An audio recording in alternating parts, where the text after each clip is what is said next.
सफला एकादशीचा हा ब्लॉग आहे. नमस्कार. जयश्री आणि गिबरारी या चॅनलवर आपलं मनापासून स्वागत आहे. तर मी सकाळपासून सुरुवात करत आहे आणि मला सकाळीच सूर्यदेवाचं दर्शन होतं, ते मी तुम्हाला दाखवत आहे.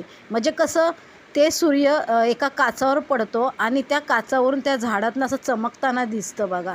पाहू शकताय तुम्ही, इकडं बघा चमकतं आहे, ते सूर्यदर्शन आहे. मला सूर्यदर्शन रोज सकाळी भेटतं आरामात. ते पण पाहू शकताय आपण, हे बघा सूर्यदर्शन. रोज मी सूर्यदर्शन करते सकाळी. आणि इथं आमचा बबलू सकाळी आपला डब्बा वगैरे देऊन झाला होता मोठ्या मुलाला, आणि नंतर मी फ्रीज वगैरे चांगलं साफ करून घेतलं. आणि इथं बबलू वाट बघत होता कधी मला खायला देईल. आणि इकडं मी सगळ्या मांजरांना खायला दिलं. नंतर पाहू शकताय,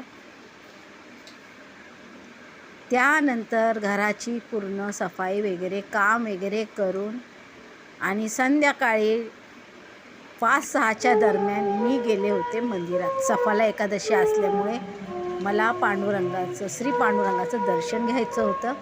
आणि तिथेच मला एक ताई मिळाल्या, हिनाताई नाव आहे त्यांचं.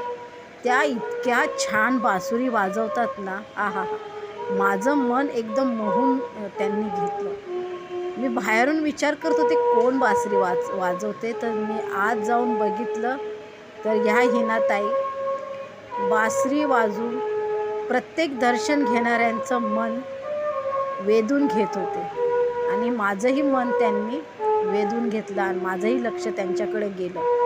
आणि मला काय बाबा त्यांचा व्हिडिओ काढाव्याविना राहिला नाही. मी त्यांचा व्हिडिओ काढला, त्यांनी मला परवानगी दिली, काढू शकतात बोलले. त्यांनाही खूप छान वाटलं आणि त्यांनी पण मला प्रतिसाद दिला. तर ह्या हिनाताई आहेत आणि खूप छान बासरी वाजवतात आणि ह्या चेंबूरमध्येच राहतात. तर त्या खूप वेळ त्या मंदिरामध्ये उभा राहून बासरी वाजवत होते. त्यांचं वयसुद्धा थोडंसं झालेलं दिसत होतं, तरीही ते पाय दुखत वगैरे असतानासुद्धा ते उभा राहून देवासमोर बासुरी वाजत होते. आणि इतकी छान सूर होते ना, आहा, सांगायला नको. तर तुम्ही ऐका.